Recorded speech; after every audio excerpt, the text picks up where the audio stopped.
आगे बढ़ें उससे पहले एक जरूरी सूचना। स्टडी IQ IAS हिंदी की टीम लेकर आई है दिवाली की सबसे बड़ी सेल। यूपीएससी के फाउंडेशन P2I बैच 3 में एडमिशन लेने के लिए ये एक बेहद अच्छा मौका है। इस कोर्स में डिस्काउंट हासिल करने के लिए आपको अमृत लाइव कोड का यूज करना होगा। कोड के इस्तेमाल से आप यह कोर्स मात्र 22,999 रुपए में हासिल कर सकेंगे।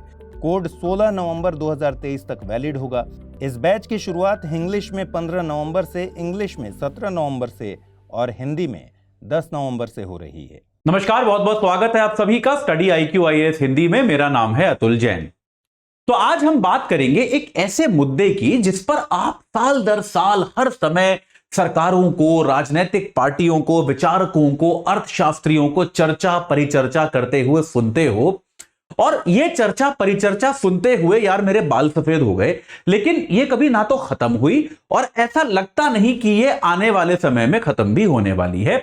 वो है कि चलो गरीबी को खत्म किया जाए, है ना। ये एक ऐसी चर्चा है जिसको मैं अपने बचपन से सुन रहा हूं, मेरे पिताजी भी अपने बचपन से सुन रहे हैं, उनके पिताजी, उनके माताजी ने भी अपने बचपन से सुना होगा। हम लोग हमेशा से ये सुनते आ रहे हैं कि भाई चलो गरीबी को खत्म किया जाए। आपने भी अपने बचपन से सुना होगा, आपके परिवार, आपके पूर्वजों ने भी उनके बचपन से सुना होगा कि सरकारें समय समय पर, और चलिए आजादी के पहले की सरकारों को छोड़ भी देते हैं, लेकिन आजादी के बाद से जवाहरलाल नेहरू से लेकर नरेंद्र मोदी तक हर प्रधानमंत्री और लगभग हर राज्य के हर मुख्यमंत्री ने कोई ना कोई योजना ऐसी जरूर बनाई है जिसमें उसका आखिरी लक्ष्य क्या था, गरीबों को राहत पहुंचाना या फिर गरीबी को खत्म करना, है ना। ये और कई बार ये योजनाएं कई सारे आकार में, कई सारी शक्लों में आती है, लेकिन लॉजिक वही होता है।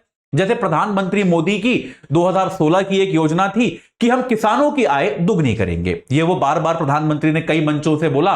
इसका क्या लक्ष्य है, क्या लॉजिक है प्रधानमंत्री, माफ कीजिएगा, किसानों की आय दुगनी करने का? यही तो मतलब है कि किसान जो हैं, जो गरीब हैं, उन किसानों की आय को अगर हम दुगना कर देंगे तो वो लोग गरीबी से बाहर निकल जाएंगे। आइडिया ये है कि सरकारें हर समय ये प्रयास करती रहती हैं कि यार ये गरीबी का जो अभिशाप है इसको हम कम करते जाएं, इसको हम घटाते जाएं। ये अटेम्प्ट जो है सरकारें निरंतर करती जा रही हैं। तो ये होता क्यों नहीं है? आज हम इस बात पर, इस चीज पर चर्चा करेंगे कि यार मतलब भाई प्रॉब्लम है, ठीक है, हमने बहुत तरह की प्रॉब्लम सुलझाई है ना। हमने कई सारी महामारियां, कई सारी बीमारियां हैं, उनको सॉल्व किया है। हमने देश से अशिक्षा की प्रॉब्लम को पूरी तरह से नहीं कहूंगा, लेकिन काफी हद तक सॉल्व किया है। हमने देश में बहुत तरह की ऐसी समस्याएं हैं जिनको हमने निपटाने की कोशिश करी है, खत्म करने की कोशिश करी है, और हम उनको समाप्त करने में सफल रहे हैं।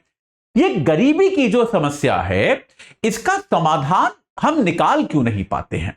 तो आज हम छोटी सी एक चर्चा जो है अगले 5 से 10 मिनट की, उसमें यह जानेंगे कि गरीबी मिटाना मुश्किल क्यों है, कि गरीबी जो है वो मिटाना ये कठिन क्यों है।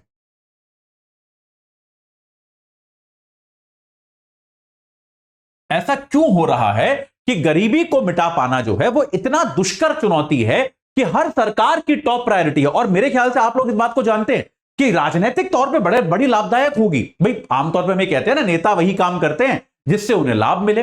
लेकिन सोचो अगर कोई सरकार आए, और ऐसी भारत में सरकार रही है जिनको 10-10, 15-15 साल का टाइम मिला है।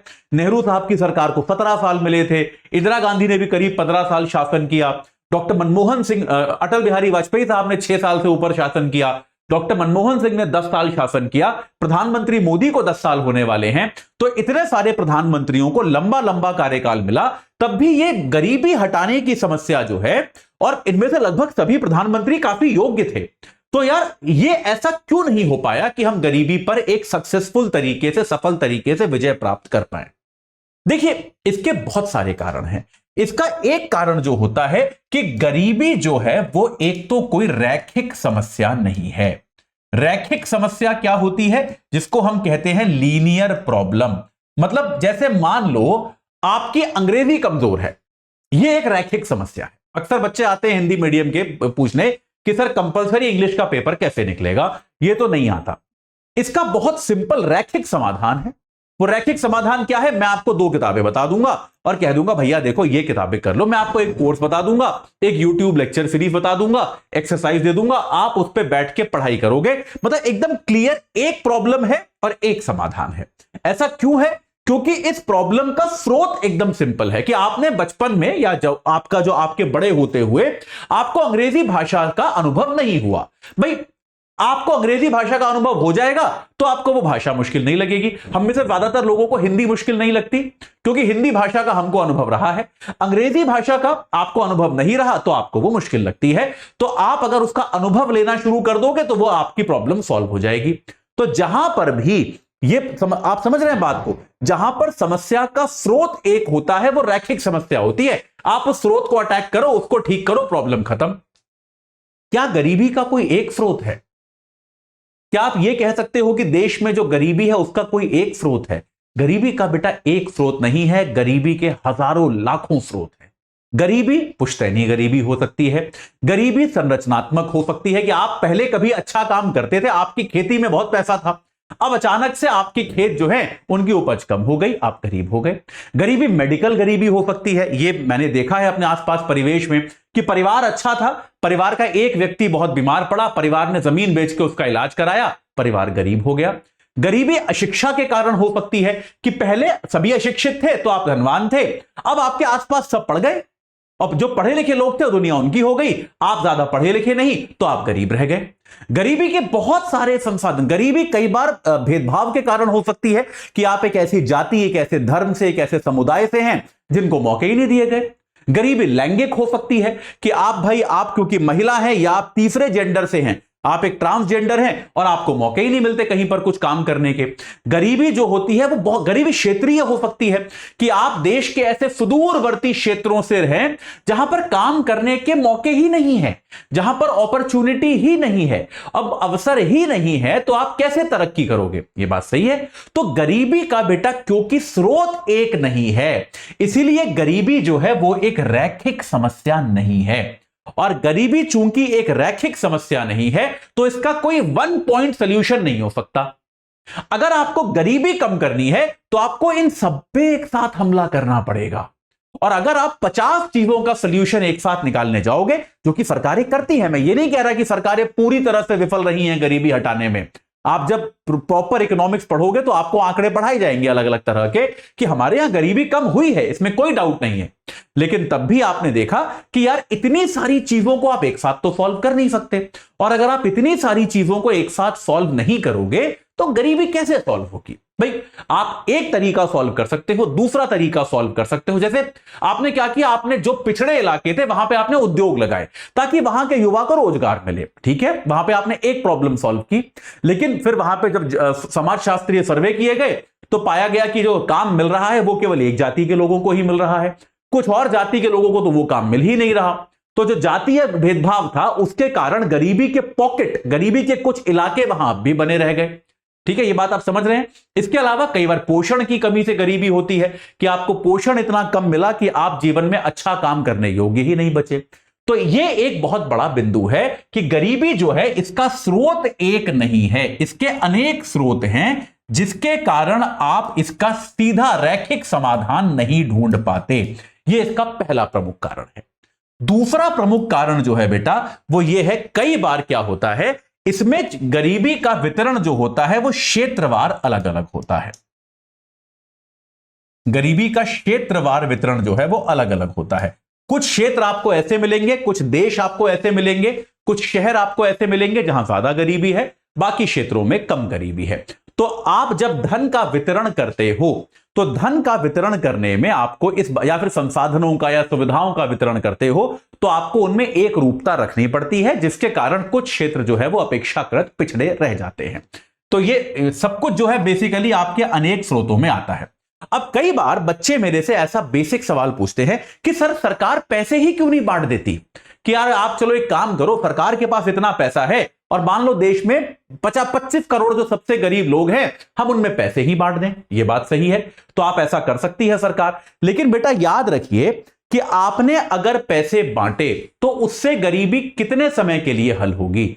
उससे इस बात की पर्याप्त संभावना है कि गरीबी का जो समाधान है वो शायद 1 वर्ष के लिए निकलेगा, या 6 महीने के लिए निकलेगा, या 2 महीने के लिए निकलेगा। अगर आपको एक व्यवस्थागत तरीके से गरीबी को कम करना है या समाप्त करना है, तो आपको प्रयास यह करना पड़ेगा कि लोगों के पास इस तरह के संसाधनों का विकास हो कि वो धन का अर्जन स्वयं कर पाएं, ना कि उनको धन का वितरण करना पड़े। गरीबी के निवारण में एक जो और दूसरी बहुत बड़ी समस्या आती है, वो आती है गरीबी के आंकड़ों को लेकर। भारत में कितने लोग गरीब हैं, ये एक बहुत बड़ी चुनौती रही है। इसकी गणना, इसके आंकड़े निकाल पाना, इसके क्षेत्रवार आंकड़े निकाल पाना, और आपने इन आंकड़ों को कैसे नापा, उसको डिफेंड कर पाना भारत में एक बहुत बड़ी चुनौती रही है। जब आप इकोनॉमिक सब्जेक्ट जो है ध्यान से पढ़ेंगे पूरा, तो आपको बताया जाएगा बहुत सारी समितियां बनी, योजना आयोग की सिफारिशें आई, तेंदुलकर समिति की सिफारिशें आई, बहुत प्रकार की मल्टी डायमेंशनल पॉवर्टी इंडेक्स आता है, बहुआयामी एक इंडेक्स जो है, उन सबके आधार पे आप गरीबों की संख्या को निकालते हैं। देखिए, आमतौर पे सरकारों पर यह आरोप हमेशा लगा है कि सरकारें जो हैं गरीबों की संख्या को कम करके दिखाना चाहती हैं, जिसका बहुत ऑब्वियस कारण है कि अगर गरीबों की संख्या बहुत ज्यादा होती है तो सरकार के लिए यह एक शर्मिंदगी का विषय होता है कि भाई हमारे शासन में, हमारी नीतियों के बावजूद देश में गरीबों की संख्या बहुत ज्यादा है। एक कारण तो यह है जो कि बिल्कुल स्पष्ट है, इसमें कोई डाउट नहीं है। लेकिन इस बात को भी समझिए कि कई बार क्या होता है, सरकारों के पास जो संसाधन हैं वो संसाधन सीमित होते हैं। देखिए, मैं आपको एक बार समझाऊंगा इस बात को कि कई बार देखिए सरकारों के पास संसाधन तो सीमित हैं, किसी भी सरकार के पास असीमित संसाधन तो नहीं है। तो अगर आप गरीबों की संख्या को बहुत ज्यादा बढ़ा देंगे तो क्या होगा कि इस बात को समझिए, तो उससे क्या हो जाएगा कि उन संसाधनों का लाभ आपको, सिर्फ संसाधन सीमित ही हैं पर लाभार्थी बहुत ज्यादा बढ़ जाएंगे, तो प्रति व्यक्ति जो लाभ देने की क्षमता होगी वो कम हो जाएगी। मैं आपको एग्जांपल से समझाता हूं, आप चिंता मत कीजिए। मान लीजिए आपने तय किया कि यार इस साल दिवाली पे मैं 1,000 रुपए या 10,000 रुपए में का खाना बांटूंगा, मैं भाई गरीब लोगों को खाना बांटूंगा। तो अब आप एक मोहल्ले में गए जहां पर गरीब लोग रहते हैं, आपके पास टोटल पैसे कितने हैं? 10,000 रुपए।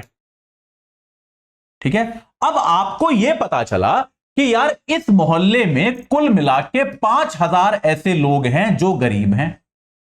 यह बात सही है कि नहीं है? अब सोचिए, आपके पास रुपए हैं 10,000 और अगर आप इन्हें 5,000 लोगों में बांट देंगे तो प्रति व्यक्ति केवल 2 रुपए मिलेंगे, और आज की तारीख में 2 रुपए में तो कुछ नहीं आता भाई, 2 रुपए में तो किसी का भी पेट नहीं भरेगा। तो आप क्या करोगे? आप कहोगे यार 5,000 लोगों को तो मैं नहीं बांट सकता, भाई प्रति व्यक्ति 100 रुपए तो पड़ने चाहिए ताकि उसे पेट भर खाना मिल जाए। ये तो आप सोचोगे ना कि प्रति व्यक्ति चलो 100 नहीं 50 रुपए तो पड़ जाए प्रति व्यक्ति, तो आप उतने में ही भरपेट खाना आ पाएगा। या आपको लगता है कि भाई दिवाली के दिन मैं खाना खिला रहा हूं, सबको 2-2 रुपए दे दूंगा तो किसी का भी पेट नहीं भरेगा। तो इसीलिए आप क्या करते हो, आप कहते हो चलो 5,000 लोग गरीब हैं, लेकिन क्या सारे 5,000 लोग एक ही स्तर के गरीब हैं?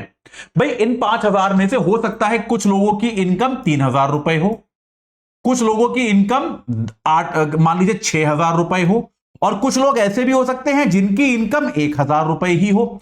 तो आप कहोगे कि इन 5,000 लोगों में से भी जो सबसे गरीब 1,000 रुपए इनकम वाले जो 200 लोग हैं, बॉटम 200 लाके दो मुझे।